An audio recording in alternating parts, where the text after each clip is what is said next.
Good evening and a very warm welcome to Beyond the Vision, brought to you by the Buddhist channel. And today we are right here to discuss about one very interesting topic where we've started to discuss about Trilakkhana, or the three characteristics of Buddhism. And last week we've discussed about dukkha, and this week as well we thought of discussing about the same topic, dukkha, because it's not an easy topic to just complete talking within 1 hour. So we've thought to carry out the same topic for this week as well. So we've been talking about dukkha and about the causes of dukkha, what gives rise to dukkha, and today we'll be talking more about what dukkha is and how we can basically eradicate dukkha and take this wonderful step to the eternal path, Nirvana. So my most veneration goes to Dr. Venerable Mirise Dhammika Thera and Mr. Raja Kuruppu. A very good evening to you, sir. So talking about dukkha, we've discussed about what dukkha is, the causes, different causes as I mentioned earlier. So talking about dukkha today, we will be focusing on the different types of dukkha and how to eradicate dukkha and how we can really get rid of dukkha or suffering, the unsatisfactory nature of life. So I would like to ask you, Venerable Sir, there are three different types of dukkha: the ordinary dukkha, the viparinama dukkha, and the sankhara dukkha, when we take dukkha into consideration. So if you would like to give us an explanation about what this ordinary dukkha is, going into details of dukkha this time. Yes, Dr. Buddhima, people used to categorize into three ways of this unsatisfactory nature of lives: sanskara dukkha, viparinama dukkha, and dukkha dukkha, like this. But anyway, we would like to talk about first, dukkha dukkha as ordinary dukkha. According to the Buddha's noble teachings, which come in sutras, dukkha dukkha means, or ordinary dukkha means, what people are having kind of unhappy feelings of nature of lives. That means, birth is suffering, and old age is suffering, sicknesses are suffering, and death is suffering. Also, departing from loved ones, associating with unfriendly people, not getting what we want, everything is suffering.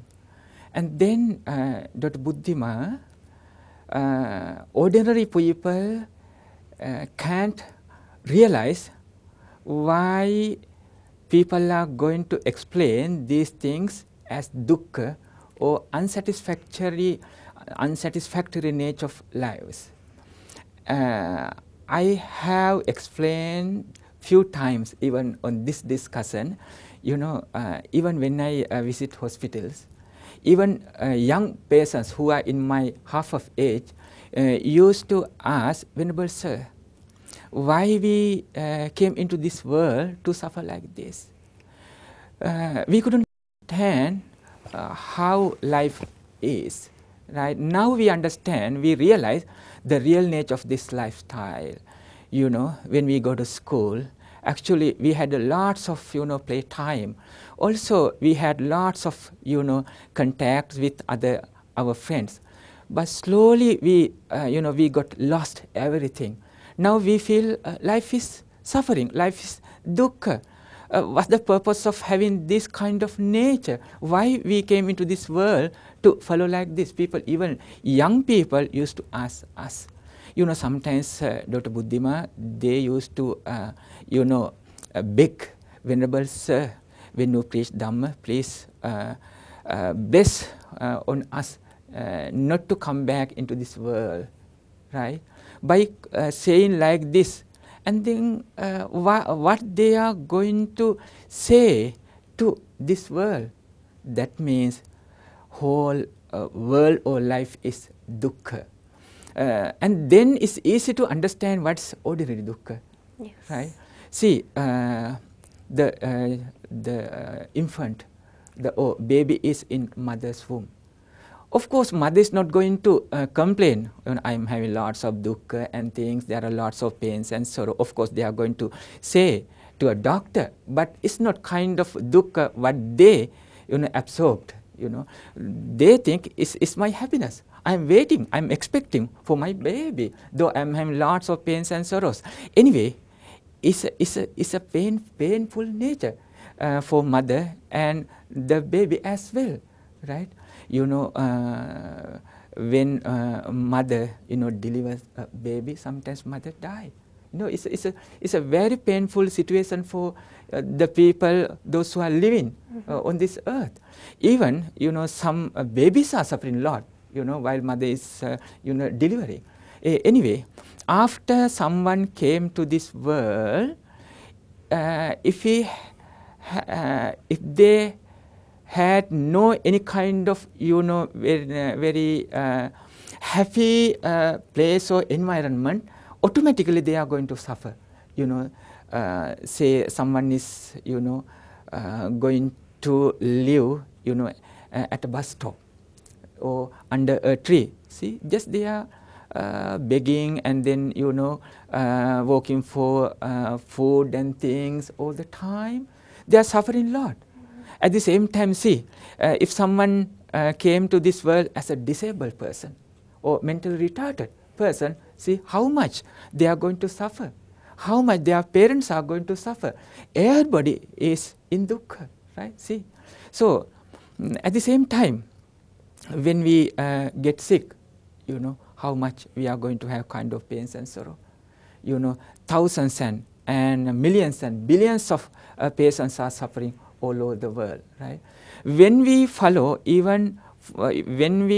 a posture, even for a few minutes, and then automatically this, happy posture, shift to dukkha and then suffering. And then we want to stand up again, and then we want to lie down, and then we want to, sit down. There are lots of things, just we are going to change, our posture because of suffering. But ordinary people can't understand as dukkha or is unsatisfactoriness. And then only thing is they are going to ask for something new. They are going to ask for something new. When some person is going to lose one of his loved ones, and then who is going to attach to other person, because the person who wants to fulfill his thoughts with other person, so that's why he's going to someone.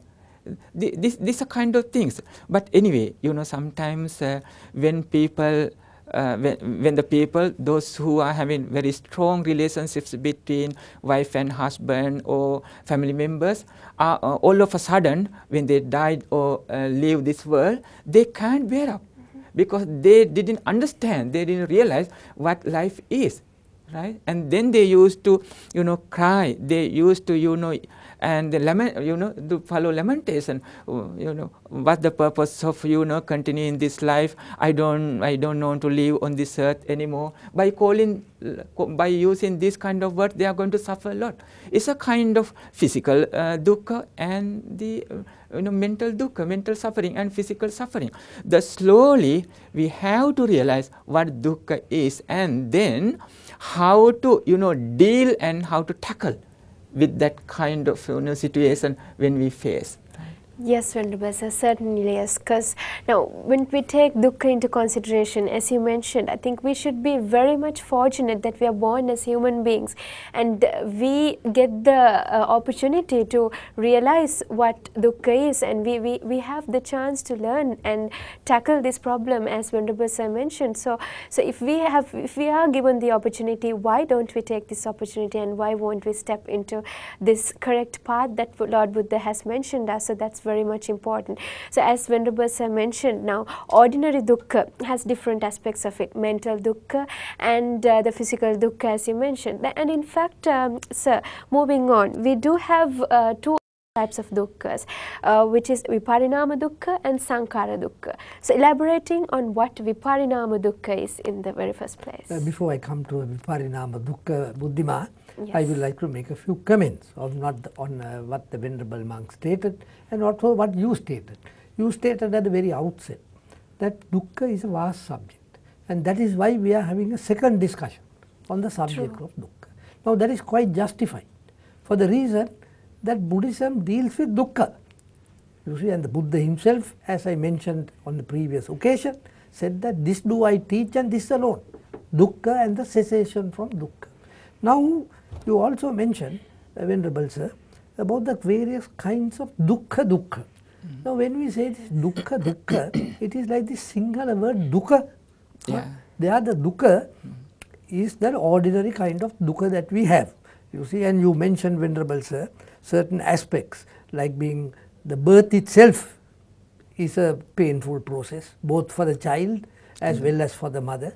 Even if it is undertaken under caesarean operation, still there is certain amount of suffering to go through. And even in the preparation for the delivery, there is certain difficulties one has to undergo. Then you also mentioned about hospitals, that you visit hospitals and see you witness dukkha there. Now that struck a chord in me, because when I also go to hospital to meet a doctor, Buddhima, I see a vast number of people there. And I was just observing them to see, and I can see that some people, the anxiety and worry in their face, we don't know, because we don't know what ailments they have, or some have come with another dear relative who is undergoing some serious illness. But when you look around, you see what a lot of suffering there is. Hospital is one of the best places to go to, you see, where you can see this kind of suffering that is taking place. And you also mentioned, Venerable Sir, about the sudden deaths. Yeah. Sudden deaths, people find it very, very difficult to cope with. But if they had followed the advice of the Buddha, Venerable Sir, that to keep the fact of death always in the forefront of your mind, that not only the old people will pass away, even a very young person, a young boy, living today in the best of health, tomorrow gone. Yeah. You see, so therefore, if you have that in mind, you will be able to bear it much better. Yes, the Mr. Raja Kurupu, then also Dr. Buddhima. Yes. You know, when we talk about dukkha or suffering, of course, we are not going to invite people to, suffer. Yes, Or that's follow very much dukkha. important. That means we are not going to invite anyone to suffer, right? Or to follow the unsatisfactory nature of life. Only thing is, you have to realize what life is or what dukkha is, and then automatically, according to this human world and the nature of this life, when we face for dukkha or unsatisfactory nature, only thing is we are going to know how to tackle with, how to console our mind. So that's why the Buddha explained to the Anathapindika, the property, yes. the Buddha said, banker. Yeah, banker. The Buddha said, of course, physically you are ill, but be mindful not to, get that kind of pains and sorrow into your mind. Yeah, you have to be very strong mentally, though you are physically ill. So it depends on your practice. So if you are going to realize what life is and what dukkha is, automatically, actually, our mind says, of course, I'm supposed to, I'm subject to get sick and all. Of course, I have to have kind of precautions and things. I have to prevent, things from illnesses, but still, I have to know how to manage my mind without having any kind of worries and pains. So we are not going to invite anyone to cry by listening to this discussion. Only thing is, you have to be aware of this real nature of this life. So as Venerable Sir, as you mentioned, the Buddha had told Anathapindika, a well-known benefactor of the Buddha, a banker, a prosperous man at certain times of his life, that we should not, if we have any physical ailment, we should at least ensure that that doesn't affect the mind. But of course, Venerable Sir, that is not an easy thing to do, because the moment you are falling ill, Buddhima, Yes. you see, your mind can run wild. you can anticipate so many things. You become angry also sometimes. You can become angry with illness, but apart from that, you might wonder, now you are having this pain somewhere, but is it something of a very serious nature? Is it something like a cancer that is developing? And that might lead to great suffering. So that adds to the already the pain that you are having, the mental thing. So that is why the Buddha said to avoid that. Now coming on to viparinama dukkha, what you mentioned, the second one. Now viparinama dukkha is the dukkha or the unsatisfactoriness brought out by the changing of things. Anicca, you see, changing. You see, there is pleasure, there is happiness is there at times. Much happiness is there at times.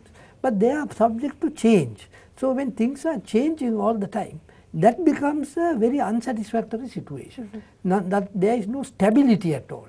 There is no, so therefore you are in a worried, disturbed state of mind.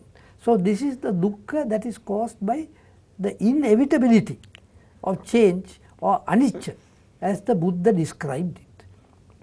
Yes, sir. So that is about the viparinama dukkha that we spoke, and in fact I've also mentioned another type of dukkha. This is sankhara dukkha. So asking you, Venerable Sir, if you would elaborate on what sankhara dukkha is and how we can really eliminate this sankhara dukkha sankhara from our dukkha life. starts with the attachment. You know, at the very beginning of this life, we are going to attach to our own. This is my life. This is my body. The sankhara dukkha starts with that. We are having an attachment to my own. You know, as an infant who is hungry and thirsty, who is going to cry, or who used to cry, and then who is disturbing mother, because who feels hunger and thirst. So that's who is crying and disturbing his or her mother. It's a first attachment towards oneself, right? Sankhara dukkha starts with. After that, just with our, you know, five senses, we are going to attach with, you know, visible forms. When with your eye, you know, and then you may have kind of visible forms, and then through your ears, and then you are going to, you know, contact sounds. And then through your nose, you are going to contact, you know, a smell. Also through your tongue, you are going to contact taste.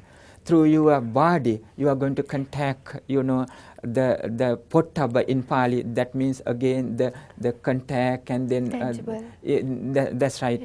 And then through your mind, you are going to contact thoughts, pattern, and then we are going to have kind of attachment with these five senses.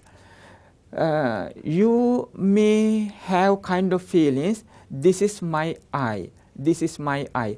Through my eyes, I am going to see the things. By thinking, it's mine.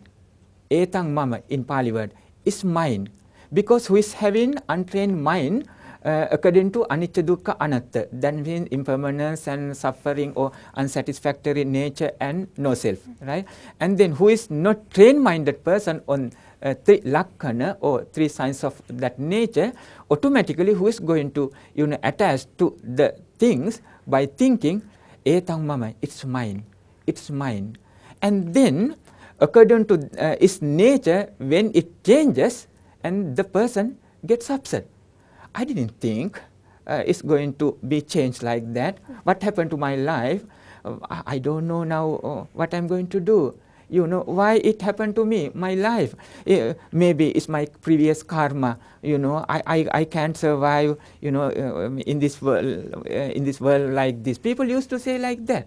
So at the same time, when he listened to the, you know, other person, if he's going to like him or her, automatically who thinks, I like him, I like her, you know, voice. Who is my, you know, he is in my life. Who is in my life because I love or I like so much. By calling like this, who is going to attach to that person. But when his or her voice going to be changed by nature, who gets upset?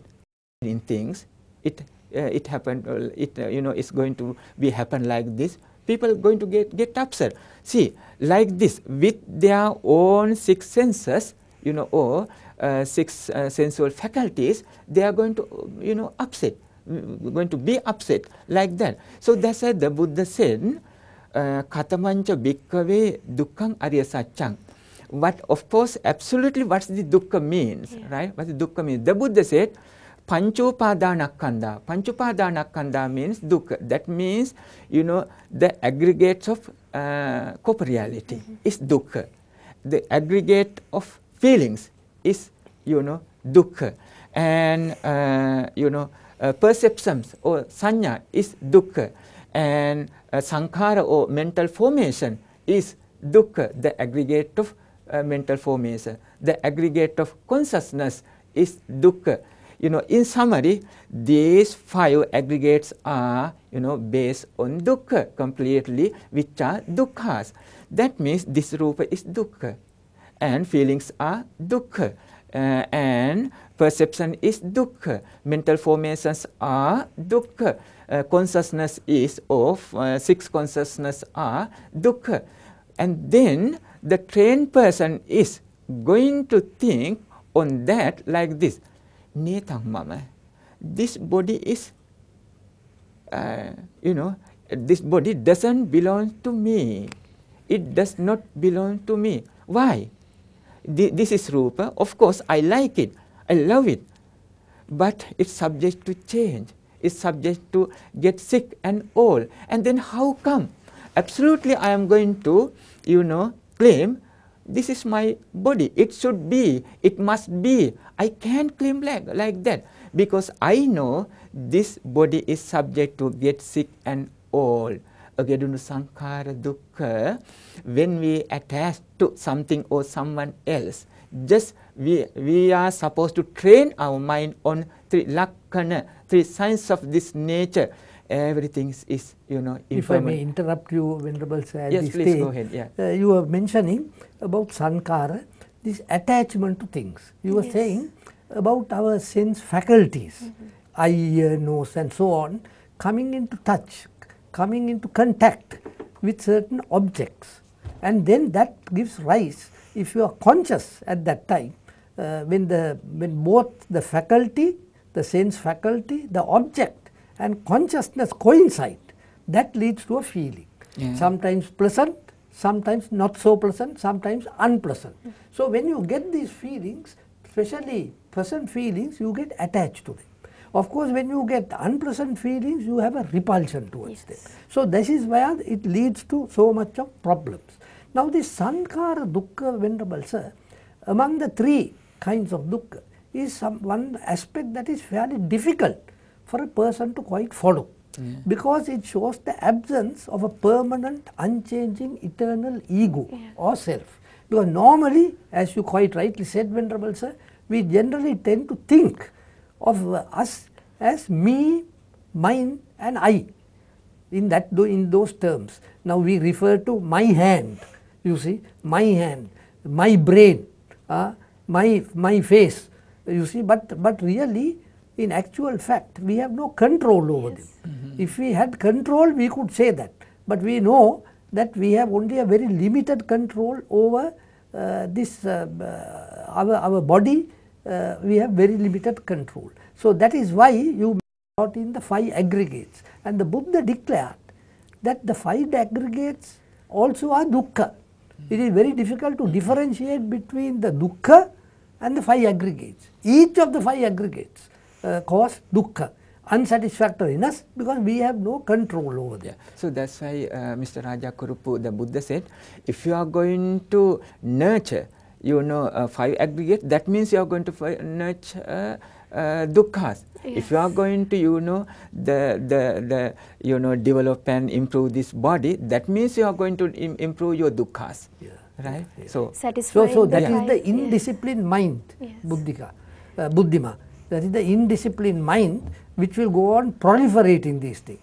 But on the other hand, the disciplined mind is aware that these things don't belong to me. You see, therefore I have no this thing, so there is no attachment to them. So that is why they are Buddhima, they are able to rise to a higher level and control their dukkha.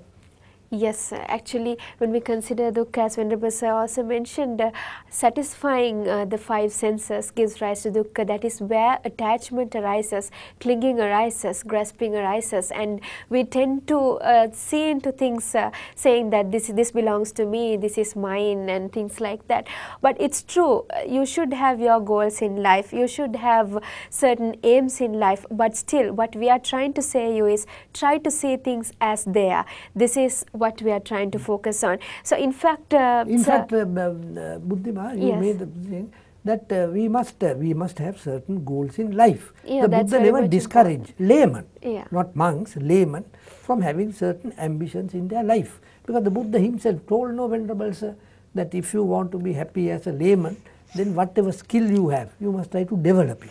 You see, you must try to safeguard the wealth that you have. So that's why Happiness Sutra, Mangala Sutra, and then Sigalowada, Vyagapajja. There are lots of sutra. Yeah, mainly the Buddha focus on lay people. The Buddha did not deny the happiness of lay people, right? The Buddha encouraged, but should be rightful and not be only righteous. The happiness of lay people, even the fact that lay people should look after themselves and their families in such a manner, and for that they must not stay static, but must try to improve themselves. Of course, was also emphasized by the Buddha, but all that must be undertaken within the framework of the Buddhist ethical code, without harming others, not doing something wrong, but by your own effort, by your sweat of the brow, you must make the effort and succeed. Yes, sir, that's very much important. So considering about dukkha, eradication of dukkha itself can give us the development of spiritual equanimity. This is one aspect that we should speak on. So talking about it. Yes, equanimity is a very important aspect that the Buddha emphasized for a person to lead a happy life. You see, because that gives a sense of balance.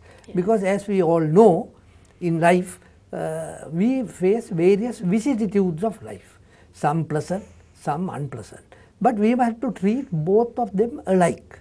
That is why one poet, an English poet I think, said, if you could face both triumph and disaster and treat both these impostors alike, you are a man, my son.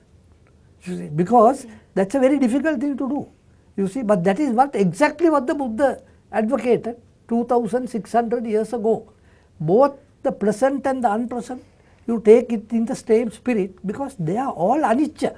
They are going. You see, here now, gone tomorrow. So this is a great quality, upekka. Upekka is a great quality. It is the fourth factor in the Brahma Vihara, the art of noble living, the others being metta, karuna and mudita. So if you can cultivate this great quality, Venerable Sir, you can be quite happy here and now. And another thing is, if you make this a great effort to cultivate this, you will be now those who have reached the Buddhist goal of Nibbana, Venerable Sir, the Arahats, they have equanimity to perfection, So that is why they are. But laymen also can, laymen and monks who are not Arahat, could also develop it to some degree. And to the extent that they develop it, they will be more content and happy in this life itself. Yes, Buddhima, Dr. Buddhima, we have to encourage people not to misunderstand when we talk about Sammuti Satya and Paramatta Satya, absolute conventional truth and absolute truth. We are encouraging people according to the Buddha's noble teachings. First thing is, as lay people, you have to continue your life happily.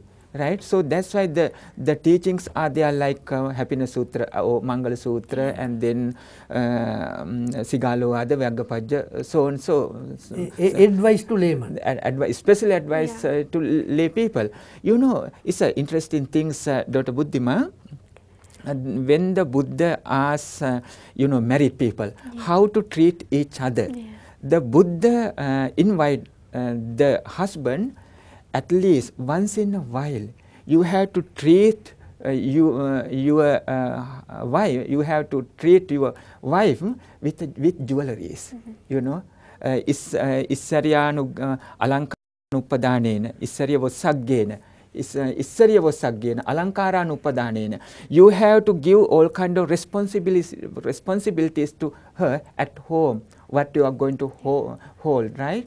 At the same time, at least once in a while, you have to treat her with jewelries. So in that way, Venerable Sir, he emphasized the importance of a lay life and how to live in harmony in your family. Now, because family is the most important unit, point. Lay people, as far as lay people are unit concerned, where we can actually start practicing these great qualities.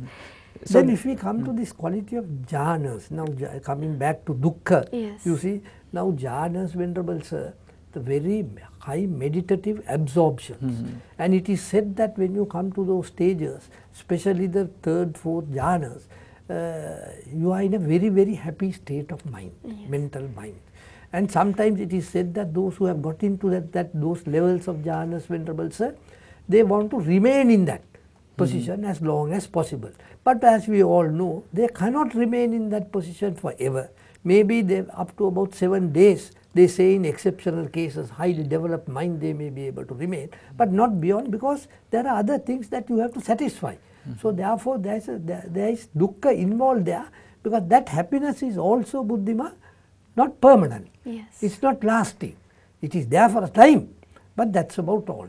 So therefore, even that is considered as dukkha in the way that Buddha had defined dukkha. Jhanas are also not satisfactory, although it is much more satisfactory than other states of mind. And that is true, Venerable. Actually, would like to ask you as well. Now, there is this misguided belief that people have in terms of achievement of jhanas. I've seen several people who started meditating throughout, and they've achieved certain steps of jhanas. They come up to conclusions saying that they've achieved the certain stages of Sohan, Sakudagami, Anagami. They have achieved the ultimate. Yeah, but this is actually not so. So I think you should give an advice to these people who are actually practicing meditation, because I think it should be practiced in a correct manner in the very first place. Yes. First thing is you have to be honest. When we talk about meditation, or you are coming to do practice meditation, of course you have to be honest. First thing is right. Otherwise, we have to call as is kind of attachment. First thing is, and you have to make a blank mind. It's like a blank paper, and then you have to cut it off everything from outside world, and then you have to focus on your own mind. Just for examples, just take your own breath, and then focus on your own breath. When you follow breathe in and out, completely you are cutting it off from outside, and then focusing on your normal breath, and I am breathing in, I am breathing out like this, right? And then in summary, just I am explaining, and then when you are practicing further, you may have upachara samadhi, or just I would call as it uggaha nimitta, and then later on patibhaga nimitta. You may have kind of lights or aloka sanya, you may have, but you don't know to expect. You don't know to expect, but only thing is it comes into your mind automatically, because of your mind is so free, completely free. You cut it off from outside, and then you may feel my mind is completely free from outside. At the same time, there is no any kind of attachment like love or anger or jealousy, any kind of duty whatsoever. In short, no defilements of the mind. That's right. At that stage. At that stage. And then who can see kind of light? It can be very smooth, and it can be very light, and then sometimes it can be blue, it can be white, complete is white. Those are kind of signs who can get through that kind of stage. That position we call as uggaha nimitta, and go further patibhaga nimitta. After patibhaga nimitta, automatically who is going to suppress the feelings of karma, attachment and contact, who is having no any kind of the sensual pleasure with his eyes, ears, nose, tongue and body, completely who suppress his sensual feelings. So that's why he is avoiding the sensual pleasure, and then who is going to contemplate on his breath and then the mind, who is going to contemplate his own mind and body. He is going to contemplate on his own mind and body. What is my mind? What is happening with my thoughts? Which is anicca, dukkha and anatta. Just I am leading just towards vidarsana, vipassana. So then you are coming to vipassana bhavana. Vipassana bhavana. Insight meditation. Insight meditation. Who is seeing things as truly they are or as really they are. What's happening with my thoughts? What's happening with my thoughts? Though it's like santati, is like a completely the things, but still I understand it's having a kind of differentiations, right? One comes and persists for a while and disbands. Only thing is there are two words, upada and bhanga. Persist, arises and disband. But arises, remains and disbands. That's right. Yeah. According to Buddha's noble teachings. But sometimes just I used to say like udayavya jnana, the arises and disband. Yeah. Udayavya jnana and bhanga jnana. Arises and disbands and ceases. But normally just according to Buddha's teachings, just we used to explain upado panyayati, vayo panyayati, titassa anyatattam panyayati. You can see that's a arises. You can see things are arising. Also you can see things are just just destroying and eliminating, just at the same time it is remaining for a while, right? Upada, titi, bhanga. Now I see my thought, my mind and thoughts patterns are involving in that kind of form. Upada, titi, bhanga arises and persists for a while and disband. That they have achieved the ultimate. Now that was the case, Buddhima, also of the 5 ascetics, to whom the Buddha preached his first sermon. Yeah. They were also under the impression that they have now come to this thing, there is nothing more to go. But the Buddha was not satisfied with that. Buddha was not satisfied with the highest of jhanas, highest of mental concentration, because he knew that there is something more to be achieved. And that is why he went on a different path and introduced this vipassana insight meditation, about which the venerable monk gave a good description, a brief good description of insight thing, which is considered, Venerable Sir, a unique contribution of Buddhism to religion and philosophy. It had never been there before, you see. Now, Buddhiman, what about this case that many people say, critics of Buddhism say, that Buddhism is a pessimistic religion, pessimistic venerable. But actually it has given a question and it has given the answer to the question that as is well. Right. That the Buddha has raised the question of dukkha, which of course is fairly depressing, but that is reality, you see, and he gave a solution to dukkha. So you can't call it the pessimistic. If anything, it is optimistic. But generally commentators say, Venerable Sir, that it is a realistic approach. Of course, yes, we can put into words like this. Buddhism is not pessimistic or optimistic, but it is realistic. It's realistic. No, but in a way it's optimistic in the sense that, as Buddhima was saying, he didn't only give a problem, but he gave a solution to the problem. Of course, you have to make an effort to follow the guidelines given by the Buddha to get rid, to overcome dukkha. Yes, and in fact we've spoken a lot about dukkha and about what suffering is, and moving on to how can we actually liberate from dukkha is another important point that we need to stress on. So asking you, Venerable Sir, how can we find the liberation to suffering? Yes, Dr. Buddhima, again, if you are going to hold this Pancha Upadana Khandha, the 5 aggregates of these things, 5 aggregates, if you are going to hold by thinking as permanent, we can't liberate. Only thing is just we have to focus on the 5 aggregates by thinking netam mama. It's not mine, which does not belong to me. Though I am going to call this is mine, is my body, he is my father, she is mother, he is my wife or husband, so on. But still, just absolutely, we have to practice we have to train our mind, our best to understand from our feet to, head, top of the head. Just we have to just look very carefully. What kind of parts? Just you have, your own responsibility. You may have any control over your body. Do you have any part of your body you may have, very strong control over? Of course, you don't have, right? Even your, hair on your head, you don't have a permanent, control over your body, right?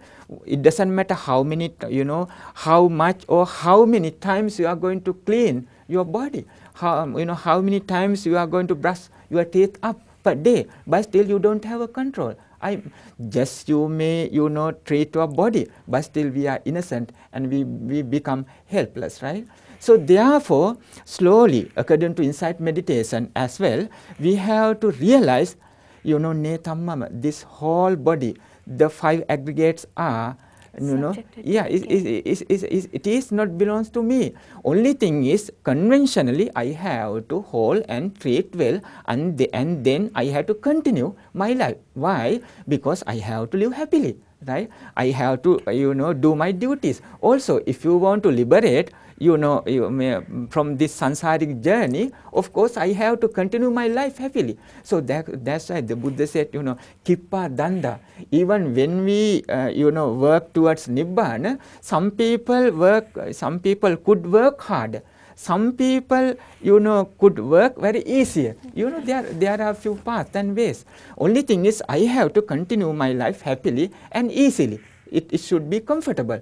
And then continue your work conventionally. This is my body. They are my loved ones. They are in my family. Of course, you are supposed to treat them well. But remember, keep thoughts in your mind.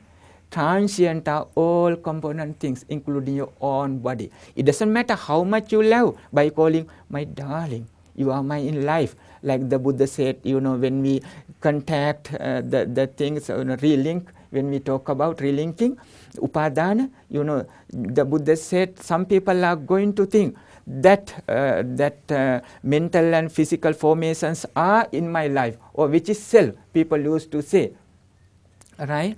At the same time, the people used to say, without that person, without those things, I can't survive because it's myself. I is in the self. Also, self is within the concept of I. People are used to think like that. You are in my life. I am in your life. Right? These are kind of things. And then slowly you have to get. You need to realize. Even my one, even single part of my body is not belongs to me. Conventionally, it's mine, but absolutely, I have no control over that when it get old and sick. So, what the purpose of holding things by calling which is mine or it's mine, and then. If you are going to realize everything is impermanent, transient are all component things, and then slowly you are going to, realize, oh, this body is, created by 5 aggregates or rupa or 4 kind of elements, and then which is under lakkana, anicca, dukkha, anatta, and then you can make your mind, and that means, you are going to liberate. This is not an easy thing to do. Perhaps, Venerable Sir, the renunciation may be a little easier, gradually to give up things. Let go rather than get attached. But the feeling of a self is the thing that tend to persist. And even during the time of the Buddha, there were monks who developed to a very high level, but they still found that deep within themselves there was a bit of conceit that had remained, you see. So to get that out was not an easy task. But by following the teachings of the Buddha, we should be able to overcome that position, buddhima. Then also it is said, buddhima, that to be always mindful of the fact of dukkha. Yes. Dukkha anupassana. That's also another very dukkha important anupassana. point, yes. Mindfulness of dukkha. Just having a theoretical knowledge, Venerable Sir, of dukkha will be of not much use. You have to put it into practice. That whenever that you must look at everything, what you hear, what you see, in terms of dukkha, that they are unsatisfactory. They may appear to be very attractive and nice, but you know that they are subject to change. A beautiful object after a long period of time might turn to be a very ugly object, and that will be true buddhima even of individuals. Man and woman also could be very young and would be very, very pleasant and attractive, but if you project your mind for 50 years hence, and if they survive, how will they look? You see, then you will get this idea of dukkha into your mind. So you must be mindful of dukkha at all times as far as possible. So that's why Mr. Raja Kurupu, the Buddha said like this: Ha yobbana jara anta. Your young age, ends with old age. Ha yobbana jara anta. Ha sanyoga vyoganta. All kind of meetings, end with separation. Ha matanta sajivaka. Our life ends, in death. Also, ha pya soka antaka, all kind of attachment, ends in separation. See, ha yobbana jara anta, ha pya soka antaka, ha matanta sajivaka, like that. And then, automatically, those kind of thoughts come into our mind. What should be our path, right? The path, what should be, and then the anicca is there, but not to cry, but to realize the life is. Yes, Venerable Sir, that's very much important, because when we take the life, I think the best way to see into dukkha is to be aware of what you're doing. If we can be aware of what we are doing, as in any task that we take up in our life, we can definitely, that's how we can actually start practicing this wonderful teaching that Lord Buddha has taught us. It's not about thinking that the whole life is suffering. And as we mentioned, birth is suffering and the life itself is suffering, true, but it's not to mourn about the whole life and think that the whole life is all about suffering and we have to give up life. No, that's not what we are trying to express, and that's not what we are trying to say. What you need to do is, if you can be mindful and if you can start practicing this great teaching that Lord Buddha has taught us, that's very much important, because there are no elevators for success. We need to take up the very first step, and that is how we can climb these wonderful stairs and reach the eternal bliss nirvana. So we will be concluding our discussion today, and my most veneration goes to Dr. Venerable Mirise Dhammika Thera and Mr. Raja Kurupu for joining us today. And it's been a great discussion, and I think for 2 whole weeks we've been talking about this very important topic, which is dukkha amongst the 3 characteristics of Buddhism, the Trilakkhana. So next week we will see you with another important discussion on anatta as well. So with that, winding off our discussion, reminding you our email address, it's beyondthevision.tv@gmail.com. You can contact us. You can send in your queries and suggestions to us, which we will take them forward in our future discussions as well. And may the Noble Triple Gem bless you all. Samma Sambuddha Saranai.